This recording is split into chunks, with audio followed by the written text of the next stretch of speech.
Good morning બચ્ચા party and welcome to the class of physics with C D Patel.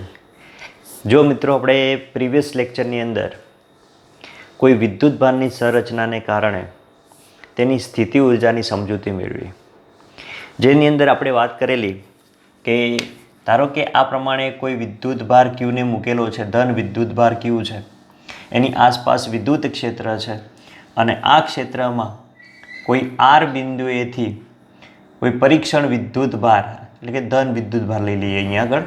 તો પરીક્ષણ વિદ્યુત ભાર, આ ધન વિદ્યુત ભારને આર બિંદુએથી પી બિંદુએ વિદ્યુત ક્ષેત્રની વિરુદ્ધ દિશામાં લાવવો છે. જો વિદ્યુત ક્ષેત્ર ધન વિદ્યુત ભાર છે એટલે ત્રિજ્યાવર્તી દિશામાં બહારની તરફ હોય.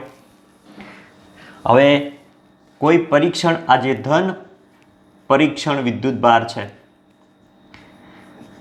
એ વિદ્યુત ભારને આર બિંદુએથી પી બિંદુએ વિદ્યુત ક્ષેત્રની વિરુદ્ધ દિશામાં લાવવું છે. વિદ્યુત ક્ષેત્ર ઈ છે આ બાજુ. તો એના માટે કરવું પડતું કાર્ય એટલે આરથી પી બિંદુએ વિદ્યુત ભારને લઈ જવા માટે કરવું પડતું કાર્ય આરથી પી બિંદુએ. તો કાર્ય બાહ્ય બળ વડે થતું કાર્ય એફ એક્સટર્નલ આપણે આગળ ભણી ગયા આગળના લેક્ચરમાં. ડોટ ડી આર ક્યાંથી ક્યાં? તો આરથી પી બિંદુએ. આ બાહ્ય બળ વડે થતું કાર્ય છે. ક્લિયર? હવે જો ક્ષેત્ર વડે થતું કાર્ય હોય તો ક્ષેત્ર વડે થતું કાર્ય આ બાજુ એટલે કે એફ બરાબર અથવા તો એફ એક્સટર્નલ બરાબર માઇનસ એફઈ થાય અને માઇનસ એફઈ બરાબર શું થશે? તો આ વિદ્યુત ભાર જે ક્યુ છે, ક્યુ વિદ્યુત ભાર છે, આ ક્યુ વિદ્યુત ભાર પર લાગતું બળ આ દિશામાં હશે એફઈ. તો એફઈ બરાબર ક્યુ ઇન્ટુ ઈ થાય, ક્યુ ઇન્ટુ ઈ થશે. તો આની જગ્યાએ આપણે માઇનસ ક્યુ ઈ લખી શકીએ. તો આ વિદ્યુત ક્ષેત્ર વડે થતું કાર્ય આપણને આટલું મળતું હતું આર ટુ પી માઇનસ, ચલો ક્યુને આપણે બહાર મૂકેલો એટલે માઇનસ ક્યુ ઇન્ટુ ઈ ડોટ ડી આર. તો આમ એક મિનિટ કપડું લઈ લઉં. એ આટલું થશે, બરાબર છે. અને આ કરેલું કાર્ય એ સ્થિતિ ઉર્જા સ્વરૂપે સંગ્રહ પામે છે. એટલે સ્થિતિ ઉર્જા યુ બરાબર minus Q integration r to P E dot d R. આવું સૂત્ર આપણે પ્રીવિયસ લેક્ચરમાં ધારેલું. બોલો, ક્લિયર છે? ઓકે, તો અહીંયા સુધી તમને આવડતું હોવું જોઈએ. હવે આપણને આ કોઈ પરીક્ષણ, જે ધન પરીક્ષણ વિદ્યુત ભાર છે એની સ્થિતિ ઉર્જા મળી ગઈ આપણને કે ભાઈ અહીંયાથી અહીંયા લાવવા માટે જે કાર્ય કરવું પડે ક્ષેત્રની વિરુદ્ધ, બરાબર. તો તમે જે કાર્ય કરેલું છે એ જે તે વિદ્યુત ભારમાં સ્થિતિ ઉર્જા સ્વરૂપે સંગ્રહ પામે છે. ઓકે, તો હવે નેક્સ્ટ ક્વેશ્ચન છે આના ઉપરથી કે વિદ્યુત સ્થિતિ ઉર્જાનો તફાવત સમજાવી તેને લગતી નોંધપાત્ર બાબતો. ક્લિયર? ઓકે, તો જો આપણે પ્રીવિયસ લેક્ચરમાં મેં તમને વાત કરેલી કે ગુરુત્વાકર્ષી ક્ષેત્રમાં ધારો કે કોઈ આ પ્રમાણે બ્લોક મૂકેલો છે તો બ્લોક જ્યારે જમીન ઉપર હોય તો ત્યારે એની સ્થિતિ ઉર્જા શૂન્ય છે. બરાબર? એક મિનિટ મિત્રો.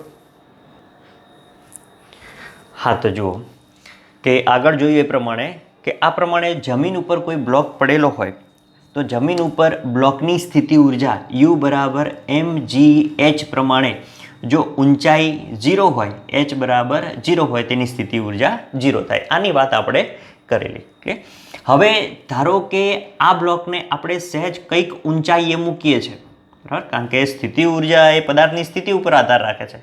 સ્થિતિ એટલે જમીનની સાપેક્ષે એની ઊંચાઈ. બરાબર, તો ધારો કે આ બ્લોકને આપણે આ H1 ઊંચાઈએ મૂકીએ છીએ અહીંયા આગળ. ધારો કે અહીંયા આગળ આની ઊંચાઈ H1 છે, બરાબર છે. ઓકે, તો હવે આ સ્થિતિએ આ બ્લોકની સ્થિતિ ઉર્જા U1 બરાબર mgH1 થશે આ પ્રમાણે. એટલે કે આટલી ઊંચાઈએ આ બ્લોકની કંઈક સ્થિતિ ઉર્જા હશે. હવે આ બ્લોકને આપણે સ્થાનાંતર કરાવી અને H2 ઊંચાઈએ લઈ જઈએ. ધારો કે આ H2 ઊંચાઈએ હવે અહીંયાથી લઈ જઈએ છીએ આ બ્લોકને. તો H2 ઊંચાઈએ બ્લોકની સ્થિતિ ઉર્જા કેટલી હશે? તો U2 બરાબર mgH2 હશે. અહીંયા આગળ ઊંચાઈ એની U1 બરાબર mgH1 હશે. એટલે કે અમુક ઊંચાઈએ જે તે પદાર્થની કઈક સ્થિતિ ઉર્જા હશે. આ તમે 11મા ધોરણમાં ભણી ગયા, બરાબર છે. અને આ બંનેના સ્થિતિ ઉર્જાનો તફાવત એટલે કે ડેલ્ટા યુ બરાબર શું થાય? તો U2 માઇનસ U1.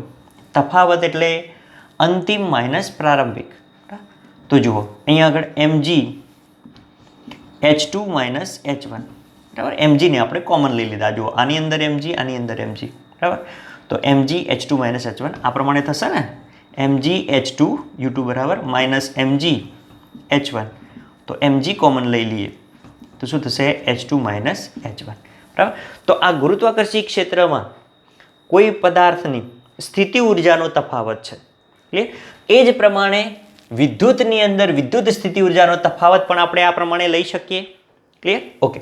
જો આ જ વસ્તુ સમજીએ આપણે કે અહીંયા કોઈ ધન વિદ્યુત ભાર છે. આ ધારો કે ધન વિદ્યુત ભાર Q છે. હવે એની આસપાસ વિદ્યુત ક્ષેત્ર છે. વિદ્યુત ક્ષેત્રમાં કોઈ r અંતરે, બરાબર, r બિંદુએ અહીંયાથી અંતર r લઈ લો અથવા તો ગમે તે અંતર લઈ લો, પણ એટલા અંતરે r બિંદુએ જે તે વિદ્યુત ભારની સ્થિતિ ઉર્જા ધારો કે UR છે, બરાબર. અમુક અંતરે સ્થિતિ ઉર્જા ધારો કે અહીંયા સ્થિતિ ઉર્જા અલગ હોય, અહીંયા સ્થિતિ ઉર્જા અલગ હોય, સ્થિતિ ઉર્જા અલગ હોય. જેમ ઊંચા જતા જઈએ, બરાબર, ઊંચાઈ વધે એ પ્રમાણે સ્થિતિ ઉર્જા વધે. તો આ પ્રમાણે જુઓ અહીંયા આગળ કે અહીંયા કોઈ r બિંદુએ વિદ્યુત ભાર છે તો એની સ્થિતિ ઉર્જા UR થશે, બરાબર. હવે અહીંયાથી આપણે r બિંદુએથી p બિંદુએ આવીએ છીએ તો એ વખતે વિદ્યુત ભારની કંઈક સ્થિતિ ઉર્જા અલગ હશે, કારણ કે જો ક્ષેત્રની વિરુદ્ધ દિશામાં આવે છે. ક્લિયર? ઓકે, ખ્યાલ આવે છે? જો જોડે જોડે લખતા જઈએ એટલે થોડોક ખ્યાલ આવે. અહીંયા લખું એટલે તમને ખબર પડે. મોટું મોટું લખીશ, બરાબર, પોઈન્ટ્સ, એટલે તમને થોડોક વધારે ખ્યાલ આવે કે અહીંયા આગળ આપણે કોઈ O બિંદુએ, બરાબર, એટલે કે O આગળ કોઈ Q વિદ્યુત ભાર મૂકેલો છે, બરાબર. ઓકે. હવે આ Q વિદ્યુત ભારની આસપાસ વિદ્યુત ક્ષેત્ર હશે. તો આ વિદ્યુત ક્ષેત્રમાં, બરાબર, વિદ્યુત ક્ષેત્ર હોય તો વિદ્યુત ક્ષેત્રમાં જુદા જુદા બિંદુએ, ધારો કે અહીંયા અહીંયા અહીંયા અહીંયા, બરાબર, એટલે કે જુદા જુદા બિંદુએ, એટલે કે દરેક બિંદુએ કોઈ વિદ્યુત ભાર હોય તો એ વિદ્યુત ભારની અમુક સ્થિતિ ઉર્જા હશે, બરાબર. વિદ્યુત ભાર અમુક સ્થિતિ ઉર્જા ધરાવે છે. ઓકે. તો એ જ પ્રમાણે આના ઉપરથી કેવું હોય તો r બિંદુએ સ્થિતિ ઉર્જા ધારો કે UR છે અને p બિંદુએ સ્થિતિ ઉર્જા UP છે, બરાબર છે. ઓકે. તો હવે આપણે પહેલામાં જોઈ ગયા એ પ્રમાણે કે ભાઈ r બિંદુએથી p બિંદુએ લઈ જવા માટે કરવું પડતું કાર્ય કેટલું મળે છે? તો WRP બરાબર integration R2P F external dot dr જેટલું, બરાબર. અને આ જે અહીંયાથી એટલે કે r બિંદુએથી p બિંદુએ લઈ જવા માટે કરેલું કાર્ય એ કોના જેટલું હોય છે? તો બે બિંદુઓના સ્થિતિ ઉર્જાના તફાવત જેટલું હોય છે. ક્લિયર? બરાબર. તો જુઓ અહીંયા આગળ આ બંનેનો તફાવત ડેલ્ટા યુ બરાબર શું થશે? તો અંતિમ માઇનસ પ્રારંભિક, એટલે કે UP માઇનસ UR. અને r બિંદુએથી p બિંદુએ લઈ જવા માટે કરેલું કાર્ય કેટલું હશે? WRP. તો આ જે કાર્ય તમે કોઈ પરીક્ષણ વિદ્યુત ભારને r બિંદુએથી p બિંદુએ લઈ જવા માટે કર્યું છે એટલું કાર્ય એ p અને r પાસેની સ્થિતિ ઉર્જાના તફાવત જેટલું હશે, બરાબર. તો આને સ્થિતિ ઉર્જાનો તફાવત કહેવાય. તો સ્થિતિ ઉર્જાનો તફાવત ડેલ્ટા યુ બરાબર U P minus UR is equal two કેટલું લખાય? તો બોલો આટલું જ લખાશે. સેમ વસ્તુ છે અહીંયા આગળ, બરાબર. જો વિદ્યુત ક્ષેત્ર ઈ આ દિશામાં છે, વિરુદ્ધ દિશામાં અહીંયાથી અહીંયા લાવે આપણે, તો બોલો કેટલું થશે? તો F external dot d r જેટલું થશે, બરાબર. Integration r to p F external dot d R.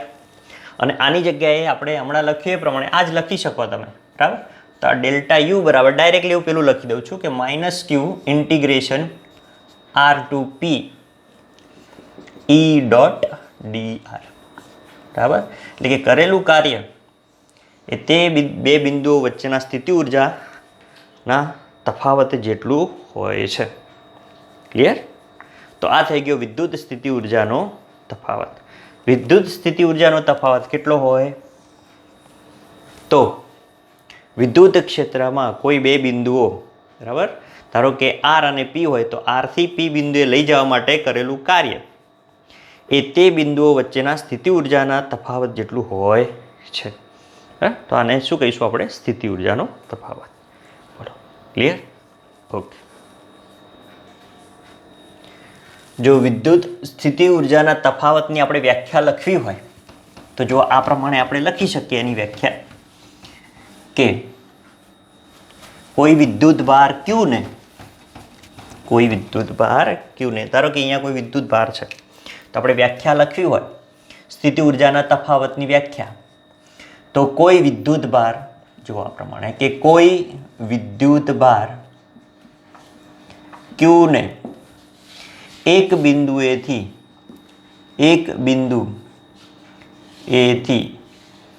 એટલે એક બિંદુ એટલે પી બિંદુ છે, બરાબર. એક બિંદુએથી બીજા બિંદુએ અને બીજું બિંદુ એટલે આર, બરાબર. એટલે કે અહીંયા તમે ડાયરેક્ટ લખો કે પી થી આર બિંદુએ લઈ જવા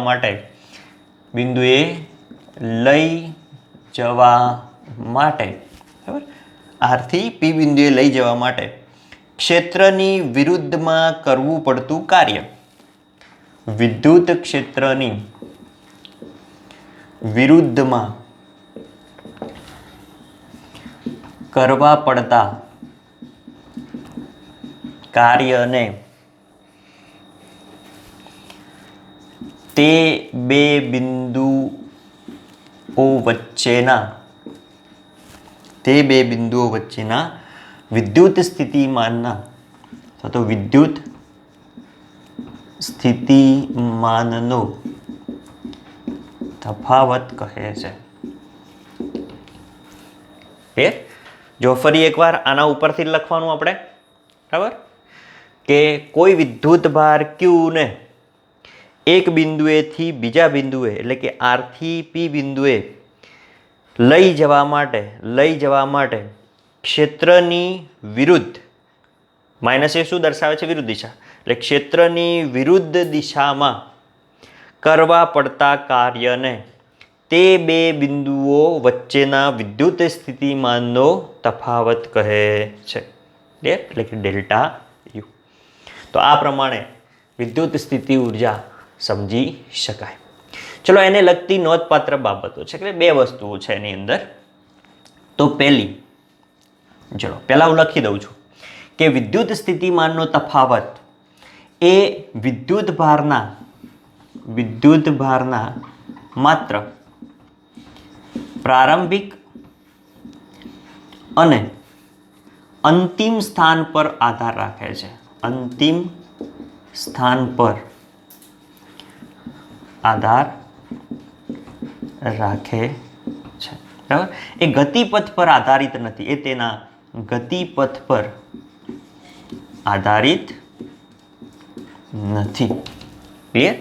એટલે આ વિદ્યુત સ્થિતિમાનનો જે તફાવત છે, બરાબર, ડેલ્ટા યુ, એ વિદ્યુત ભારના માત્ર પ્રારંભિક સ્થાન અને અંતિમ સ્થાન પર જ આધાર રાખે છે, ગતિમાર્ગ પર આધાર રાખતો નથી. કારણ કે જો હમણાં જ કહ્યું તે પ્રમાણે કે ભાઈ ધારો કે કોઈ બ્લોક જમીનથી H1 ઊંચાઈએ છે, બરાબર, અને બીજો બ્લોક અહીંયા H2 ઊંચાઈએ છે, બરાબર. તો હવે આ બ્લોકને તમે અહીંયા સીધો લઈ જાઓ અથવાથી આમ ફરી અને આમ ફરી અને એટલી જ ઊંચાઈએ લઈ જાઓ તમે, બરાબર, તો એ ઊંચાઈનો તફાવત તો સેમ જ રહેવાનો, બરાબર. ઊંચાઈનો તફાવત તો હમણાં કીધું એ પ્રમાણે કે ભાઈ ડેલ્ટા યુ સ્થિતિ ઉર્જાનો તફાવત તો સેમ રહેવાનો કે ડેલ્ટા યુ બરાબર mg h2 માઇનસ h1. જો ઊંચાઈ અહીંયા આગળ પણ 10 સેન્ટીમીટર છે, અહીંયા આગળ પણ 10 સેન્ટીમીટર છે, આ 2 સેન્ટીમીટર છે, તો તફાવત તો સરખો જ થયો. ક્લિયર? તો સ્થિતિ ઉર્જા સરખી થશે. તો આમ સ્થિતિ ઉર્જા એ અંતિમ સ્થાન અને પ્રારંભિક સ્થાન પર આધાર રાખે છે. જુઓ અહીંયા આગળ આ H2 એટલે અંતિમ સ્થાન, બરાબર, અંતિમ ઊંચાઈ, અને H1 એ પ્રારંભિક ઊંચાઈ, બરાબર. તો વિદ્યુત સ્થિતિમાનનો તફાવત એ માત્ર વિદ્યુતભારના માત્ર પ્રારંભિક અને અંતિમ સ્થાન પર જ આધાર રાખે છે, એટલે કે એના ગતિમાર્ગ પર આધાર રાખતી નથી.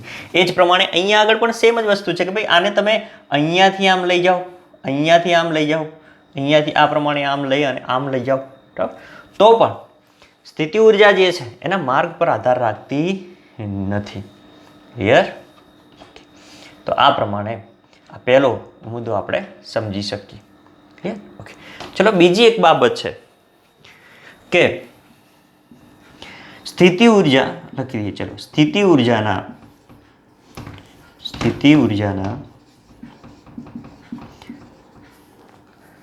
વિદ્યુત સ્થિતિમાનનો તફાવત એ સ્થિતિ ઉર્જાના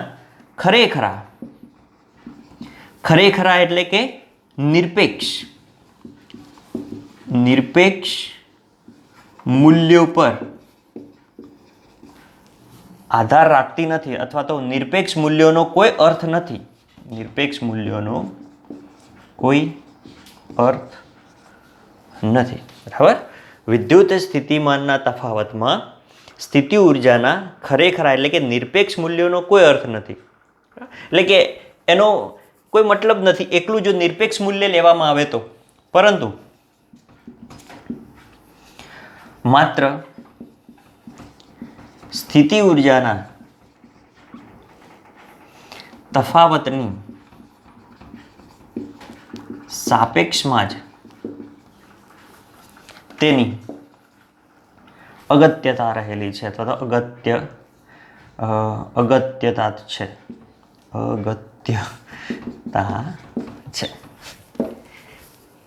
ક્લિયર? ઓકે, કહેવાનો મતલબ એવો છે કે એનું સાપેક્ષ મૂલ્યની જ અગત્યતા છે, બરાબર. નિરપેક્ષ મૂલ્યનો કોઈ મતલબ નથી. ક્લિયર? ધારો કે વાત કરીએ તો ક્લાસમાં કોઈ એક જ વિદ્યાર્થી હોય અને એને 40% આવે, બરાબર, પણ ક્લાસમાં એક જ છે એટલે પહેલો એ છે ને છેલ્લો એ છે, તેનો કોઈ મતલબ નથી. જ્યારે બીજા ક્લાસની અંદર ધારો કે 50 વિદ્યાર્થીઓ છે અને 50 વિદ્યાર્થીઓમાં એ ભાઈનો 40% એ નંબર છે, ધારો કે 30મો નંબર છે, તો એને ખ્યાલ આવે કે ભાઈ પહેલાંની સાપેક્ષમાં કેટલા માર્ક્સ એને ઓછા છે, બરાબર. તો આમ સાપેક્ષતાનું મહત્વ છે અહીંયા આગળ, નિરપેક્ષતાનું કોઈ મહત્વ નથી, એની વાત કરે છે, બરાબર. એટલે કે ખરેખર એટલે કે નિરપેક્ષ મૂલ્યનો કોઈ મતલબ નથી, કોઈ અર્થ નથી. માત્ર સ્થિતિ ઉર્જાના તફાવતની સાપેક્ષ મૂલ્યનો જ અહીંયા આગળ અગત્યતા છે.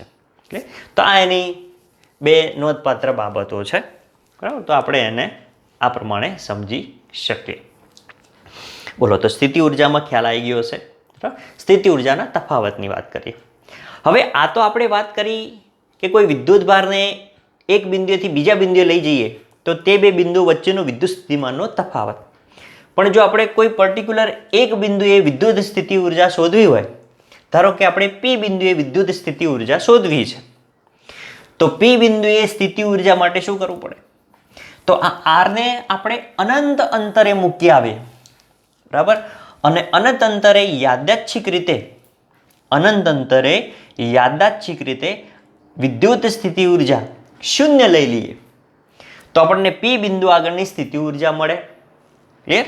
જો આ પ્રમાણે ધારો કે આ સ્થિતિ ઉર્જાનો તફાવત છે, આમાંથી તમે આ યુઆરને 0 કહી દો, બરાબર. યુઆર એટલે કે સ્થિતિ ઉર્જા, આરની સ્થિતિ ઉર્જા 0, તો આરની સ્થિતિ ઉર્જા 0 થઈ જાય, એનો મતલબ કે યુપી બરાબર આટલું થાય. તો એનો મતલબ કે ડેલ્ટા યુ બરાબર યુપી થાય, એટલે કે પી બિંદુ આગળની સ્થિતિ ઉર્જા, તો પી બિંદુ આગળની સ્થિતિ ઉર્જા આટલી થશે. ક્લિયર? ઓકે, તો તો જુઓ આના ઉપરથી જ જુઓ આ પ્રમાણે કે કોઈ વિદ્યુત ભારને આપણે કોઈ એક વિદ્યુત ભારની સ્થિતિ ઉર્જા લઈએ છીએ, બરાબર. જો આ પહેલો ક્વેશ્ચન અહીંયા આગળ પૂરો થઈ ગયો. હા, જુઓ હવે આપણે કોઈ પી બિંદુ આગળની વાત કરીએ છીએ, બરાબર. તો અહીંયા આગળ આપણે એવું લખવું હોય તો લખાય કે કોઈ પી બિંદુએ અથવા તો કોઈ એક બિંદુએ, બરાબર, કે ભાઈ પી બિંદુ આગળની અથવા તો કોઈ એક બિંદુ આગળની સ્થિતિ ઉર્જા સમજાવો, બરાબર. આ પ્રમાણેનો ક્વેશ્ચન. જો ક્વેશ્ચન એટલા માટે લખું છું કે તમને ખ્યાલ આવે, બરાબર, કે ભાઈ ટોપિક છે, પ્રસ્તાવનાની અંદર આની બધી વાતો કરી છે, પણ પ્રસ્તાવનાથી તમને પૂછે કેવું, તો આ પ્રમાણેનું પૂછે એટલે આપણે ક્વેશ્ચનના ટર્મ્સમાં લખીએ છીએ, બરાબર. તો જો પી બિંદુ આગળની સ્થિતિ ઉર્જા, તો હમણાં કહ્યું એ પ્રમાણે કે આર જે છે, આ આરને આપણે અનંત અંતરે મૂકી આવે, બરાબર. આરને આપણે ધારો કે અહીંયા આર, અને આર બિંદુએ સ્થિતિ ઉર્જા યુ આર છે. હવે આ આર જે છે એ અનંત અંતરે મૂકેલો છે. આર જે છે એ અનંત અંતરે છે, બરાબર. અને અનંત અંતરે યાદચ્છિક રીતે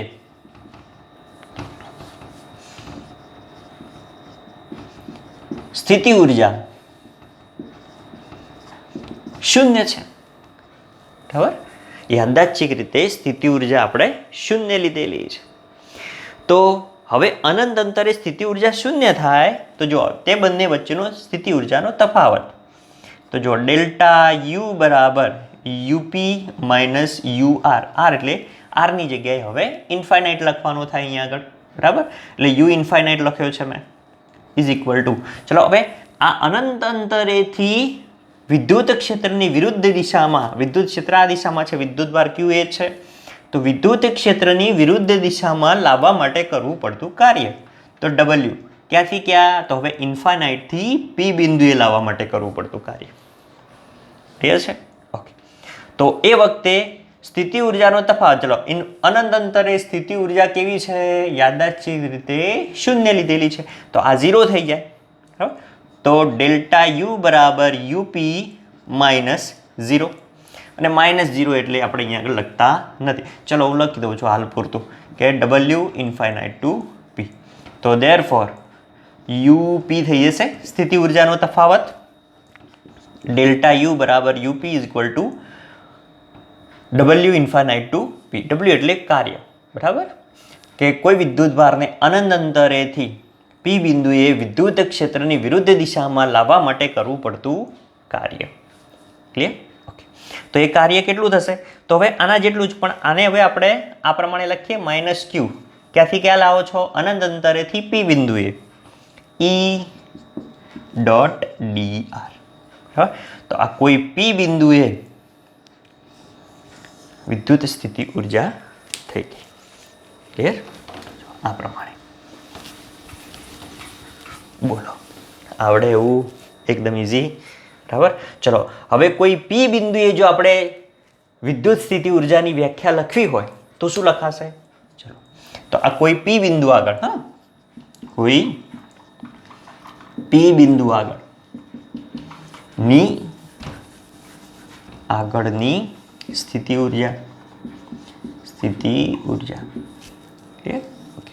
તો ચલો એની વ્યાખ્યા લખવી હોય તો સેમ, જો કે કોઈ વિદ્યુત ભાર ક્યુ ને, કે કોઈ વિદ્યુત ભાર ક્યુ ને અનંત અંતરેથી, જો હવે અહીંયા આગળ એક બિંદુએથી લખતા હતા એ પ્રમાણે શું લખીશું અહીંયા આગળ, અનંત અંતરેથી પી બિંદુએ અનંત અંતરેથી પી બિંદુએ લઈ જવા માટે અનંત અંતરેથી પી બિંદુએ લઈ જવા માટે ક્ષેત્રની વિરુદ્ધ, એટલે કે વિદ્યુત ક્ષેત્રની વિરુદ્ધ કરવા પડતા ક્ષેત્રોની વિરુદ્ધ કરવા પડતા કાર્યને પી બિંદુ આગળની, બરાબર, પી બિંદુ આગળની સ્થિતિ ઉર્જા એટલે કે વિદ્યુત સ્થિતિ ઉર્જા કહે છે. વિદ્યુત સ્થિતિ ઉર્જા કહે છે. બોલો ક્લિયર? તો કોઈ પી બિંદુ આગળની સ્થિતિ ઉર્જા કે તો તમારે આ પ્રમાણે વ્યાખ્યા આપી અને લખવું પડે. ક્લિયર? બોલો, ઇઝી, આવડી જાય એવું. બરાબર. તો જો વિદ્યુત સ્થિતિ ઉર્જાનો તફાવત, કોઈ પી બિંદુ આગળની વિદ્યુત સ્થિતિ ઉર્જા, બરાબર, વિદ્યુત સ્થિતિ ઉર્જાના તફાવતની બે નોંધપાત્ર બાબતો જે હમણાં આપણે લખી. ક્લિયર? તો આ પ્રમાણે વિદ્યુત સ્થિતિ ઉર્જા સમજાવી શકાય. બોલો, ઇઝી, આવડે એવું. જો આનો એકમ પૂછે તો જો વિદ્યુત ભારનો એકમ કુલમ, વિદ્યુત ક્ષેત્રનો એકમ ન્યૂટન પર કુલમ અને ડીઆર સ્થાનાંતર એટલે અંતરનો એકમ મીટર. બરાબર. તો કુલમ ગયા ન્યૂટન ઇન્ટુ મીટર. બરાબર. આપણે એકમની વાત કરીએ છીએ તો એકમ થશે ન્યૂટન ઇન્ટુ મીટર અને ન્યૂટન ઇન્ટુ મીટર એટલે શું થાય? જૂલ. શું થશે? જૂલ. ક્લિયર? એટલે આ પ્રમાણે એનો એકમ જૂલ આવે. આમ બી આપણને ખબર છે કે કાર્ય અને ઉર્જા બંનેનો એકમ શું થાય? જૂલ. બરાબર. તો એ જ પ્રમાણે કાર્યનું એ જ સેમ થશે એકમ જૂલ. બોલો, ક્લિયર? ચલો, એનું પારિમાણિક સૂત્ર આપણે ભણી ગયા M1L2T-2. આ એનું પારિમાણિક સૂત્ર થઈ જશે. બોલો, આવડે એવું? ઇઝી. ઓકે, ચલો બીજી એક વાત કરું તમને. આપણી ટેક્સ્ટબુકમાં ઉલ્લેખ કર્યો નથી પણ MCQમાં કદાચ એની વાત આવે. બરાબર. તો જુઓ, એક જ મિનિટ સાફ કરી દે બોર્ડ. જો પૃષ્ઠ સંકલન અને રેખા સંકલન, જો રેખા સંકલન જે હતું એ જૂની ટેક્સ્ટબુકમાં જૂનો જે સિલેબસ હતો એની અંદર આવતો હતો, એનો ઉલ્લેખ હતો. નવાની અંદર ઉલ્લેખ કર્યો નથી, પણ કદાચ MCQની અંદર તમને આવું પૂછાય તો આપણને આવડતું હોવું જોઈએ. જો પૃષ્ઠ સંકલન એટલે તમે ભણી જ ગયા છો, તમને યાદ કરાવું કે ધારો કે આ પ્રમાણે કોઈ ધન વિદ્યુત ભાર છે અને એમાંથી વિદ્યુત ક્ષેત્ર રેખાઓ આ પ્રમાણે નીકળે છે, એટલે આ વિદ્યુત ક્ષેત્ર છે. હવે એની અંદર તમે કોઈ પૃષ્ઠ મૂકો છો આ પ્રમાણે, તો આ પૃષ્ઠ સાથે સંકળાતી ક્ષેત્ર રેખાઓની સંખ્યા એટલે આપણે એને શું કીધું હતું? Flux phi. બરાબર. અને ફ્લક્સ ફાઈ બરાબર E.S. એટલે પૃષ્ઠનું ક્ષેત્રફળ. બરાબર. જો આખાનું ક્ષેત્રફળ શોધવું હોય તો આના ઉપરથી શોધી શકીએ, પણ આખાનું ક્ષેત્રફળ આપણે નાના ખંડો વિચારી અને પછી આપણે શોધી શકીએ. બરાબર. તો ધારો કે આ પ્રમાણે નાનો ખંડ એક લઈ લઈએ તો આ નાનો ખંડ ડેલ્ટા એસ છે, તો આ ડેલ્ટા એસ સાથે સંકળાયેલું ફ્લક્સ કેટલું થશે? ડેલ્ટા ફાઈ થાય. તો delta phi is equal to E into delta S જેટલું થાય. બરાબર. તો હવે આખા પૃષ્ઠનું લેવું હોય તો શું કરવું પડે? તો આ પૃષ્ઠના નાના પૃષ્ઠખંડોનો સરવાળો, અને નાના હોય તો આ સરવાળો સંકલન સ્વરૂપે મળે આપણને. તો આ દરેક ખંડ સાથે સંકળાયેલા આ જે ફ્લક્સ છે એ ફ્લક્સનું આપણે સંકલન લેવું પડે. તો આખા પૃષ્ઠ સાથે સંકળાયેલું કુલ ફ્લક્સ મળે. તો કુલ ફ્લક્સ ફાઈ બરાબર ઇન્ટિગ્રેશન, બરાબર, કોનું? પૃષ્ઠનું. એટલે આને પૃષ્ઠ સંકલન કહેવાય, પૃષ્ઠ ઇન્ટિગ્રેશન, સરફેસ ઇન્ટિગ્રેશન અથવા તો પૃષ્ઠ સંકલન ગુજરાતીમાં. તો કેટલું થાય? તો E.ΔS અથવા તો આ ડેલ્ટા ફાઈ જેટલું. બરાબર. આવા નાના ફ્લક્સોનો આપણે શું કરીશું? સરવાળો. તો આના ઉપરથી આપણને એનું પૃષ્ઠ સંકલન મળે. તો જો સંકલન કોનું? પૃષ્ઠનું. બરાબર. અહીંયા આગળ સરફેસનો S લખતા હતા, તો ડેલ્ટા ફાઈની જગ્યાએ E.ΔS મળે. તો આ પૃષ્ઠ સાથે સંકળાયેલું કુલ ફ્લક્સ આપણને મળે પૃષ્ઠ સંકલનથી. એ જ પ્રમાણે રેખા સંકલન છે. હવે આ વિદ્યુત ક્ષેત્ર તો છે જ, બરાબર, આ પ્રમાણે વિદ્યુત ક્ષેત્ર રેખા. હવે પૃષ્ઠની જગ્યાએ ધારો કે આ પ્રમાણે તમને કોઈ રેખા આપેલી છે, જો આંકી ચૂંકી રેખા હોય, બરાબર, અને રેખાનું તમને એવું કે ભાઈ એ બિંદુએથી બી બિંદુએનું રેખા સંકલન શોધો. તો તમારે શું શોધવું પડે? તો જો આ રેખા છે એટલે રેખાખંડ લેવો પડે નાનો. તો આ રેખાખંડમાંથી પસાર થતી ક્ષેત્ર રેખાઓની સંખ્યા. બરાબર. તો એને શું કહીશું? રેખા સંકલન. એટલે રેખા સંકલન ક્યાંથી ક્યાં? A થી B નું. એટલે નાનું વિચારવું પડે સંકલન. બરાબર છે. તો શું થશે? Dot d r. આપણે રેખા સંકલન લખીએ અહીંયા આગળ, રેખા સંકલન. તો રેખા સંકલન ક્યાંથી ક્યાં? એ થી બીનું. તો વિદ્યુત ક્ષેત્ર આ નાના નાના રેખાખંડ એટલે ડી આર, ડી એલ લખો તો પણ ચાલે, આરની જગ્યાએ આર મેં અંતર લીધું છે, તમે ડી એલ લખો તો પણ ચાલે, બરાબર. આરની જગ્યાએ ચલો એલ લખી દઈએ આપણે, કે નાના નાનું અંતર લઈ લઈએ, નાના નાના રેખાખંડો લઈ લઈએ, બરાબર. તો આવા નાના નાના રેખાખંડોનું શું કરીશું આપણે? સંકલન લઈશું. તો આપણને આ રેખા પરનું સંકલન મળી જશે, તેને કહીશું રેખા સંકલન. તો રેખા સંકલન ઇન્ટિગ્રેશન એ ટુ બી ઈ ડોટ ડી એલ. આ નાના નાના રેખાખંડો જે છે, બરાબર, એનો શું થશે? સરવાળો વિદ્યુત ક્ષેત્ર સાથે, બરાબર. તો રેખા સંકલનને આ પ્રમાણે લખાય, બરાબર. ડી આર હોય, ડી એલ હોય, ડી એક્સ હોય, બધું એક જ છે, બરાબર, નાનો રેખાખંડ, બરાબર. ઓકે, તો આ થઈ ગયું રેખા સંકલન. બરાબર. જો આના જેવું જ છે, પણ આવું રેખા સંકલન શબ્દ આવે એટલે તમને નવું લાગે, બરાબર, પણ એકદમ ઇઝી છે. બોલો, આવડે એવું? સરળ. ઓકે, ચલો હવે આવો તમને આનો એકમ પૂછે તમને રેખા સંકલનનું, તો બોલો રેખા સંકલનનો એકમ શું થશે?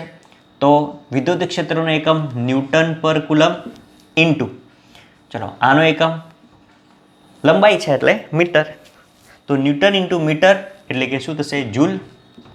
અને આ કુલમ એટલે જૂલ પર કુલમ થશે. એકમ શું થાય? જૂલ પર કુલમ, જૂલ પર કુલમ. બોલો, આપણે એવું? તો હવે એક એમસીક્યુ કદાચ છે તો જોઈ લેજો, બરાબર. અને આના ઉપરથી એમસીક્યુ પણ પૂછાય, બરાબર, કે કોઈ વર્તુળનો પરિઘ હોય, બરાબર, તો પરિઘ પરનું રેખા સંકલન કેટલું, બરાબર. તો જો કે આ પ્રમાણે કોઈ વિદ્યુત ભાર મૂકેલો છે, બરાબર, અને એમાં આ પ્રમાણે પરિઘ છે, બરાબર, આ વર્તુળનો પરિઘ અને આ વિદ્યુત ક્ષેત્ર આ દિશામાં છે. ધારો કે તમને અહીંયા આગળ એ બિંદુએથી આ બી બિંદુએ પાછા અહીંયા આગળ આવો છો, બરાબર, તો ત્યાં સુધી એક પરિઘ બને, અહીંયાથી અહીંયા આ પરિઘ થઈ ગયો, પરિઘ કહેવાય અને વર્તુળનો પરિઘ, બરાબર. તો પરિઘ પરનું રેખા સંકલન કેટલું? તો રેખા સંકલન કેવું થશે? જો અહીંયા આગળ વિદ્યુત ક્ષેત્ર જે છે એ આ દિશામાં છે. હવે તમારે શું કરવું પડે? તો પરિઘનું રેખા સંકલન લેવું હોય તો નાના નાના ખંડો વિચારવા પડે, બરાબર. અને જો અહીંયા આગળ આ પરિઘનું નાનો ખંડ જે છે એ વિદ્યુત ક્ષેત્રને કેવો છે? લંબ છે. વિદ્યુત ક્ષેત્રને કેવો છે? લંબ છે. તો વિદ્યુત ક્ષેત્રને લંબ હોય તો થીટા 90. દરેક બિંદુ આગળ જો અહીંયા આગળ જોશો તો વિદ્યુત ક્ષેત્ર આ દિશામાં, બરાબર, પરિઘનો નાનો ખંડ લેશો આ દિશામાં, બંને વચ્ચેનો ખૂણો 90નો, બરાબર. તો આની અંદર જો તમે આનું રેખા સંકલન લેશો, પરિઘનું રેખા સંકલન, પરિઘનું રેખા સંકલન, તો રેખા સંકલન બરાબર ઇન્ટિગ્રેશન એ ટુ બી, બરાબર, એ જ બિંદુએ બી થઈ જાય ને, બરાબર. તો આખા પરિઘનું, અથવા તો આ પ્રમાણે કોઈ લખે પરિઘ, પરિઘનું રેખા સંકલન, બરાબર, શું થશે? ઈ ડોટ ડી એલ, બરાબર. તો ડોટ છે એટલે આને આ પ્રમાણે લખી શકો, integration E D L cos theta. અને થીટા કેવો છે? 90. દરેક જગ્યાએ જુઓ વર્તુળ પરના દરેક બિંદુએ, ધારો કે વિદ્યુત ક્ષેત્ર અહીંયા ઈ છે, તો અહીંયા આગળ ડીએલ જેટલો રેખાખંડ વિચારીએ તો અહીંયા આગળ બંને વચ્ચેનો ખૂણો કેટલો થાય? 90નો થાય, તો 90. અને કોસ 90ની વેલ્યુ 0. તો આ પરિઘ પરનું રેખા સંકલન શું આવશે? 0 આવશે. ક્લિયર? તો આવું એમસીક્યુ તમને જોવા મળશે. બરાબર. આ થોડુંક વધારાનું હતું, બરાબર, આપણે આની જ વાત કરતા હતા, પણ આ એમસીક્યુ માટે ઉપયોગી. બરાબર. તો આજે આટલું રાખીએ, બરાબર. મળીએ નેક્સ્ટ લેક્ચરમાં. નેક્સ્ટ લેક્ચરમાં વિદ્યુત સ્થિતિમાનની વાતો કરીશું આપણે, બરાબર. ત્યાં સુધી ભણતા રહો. Tata, bye bye.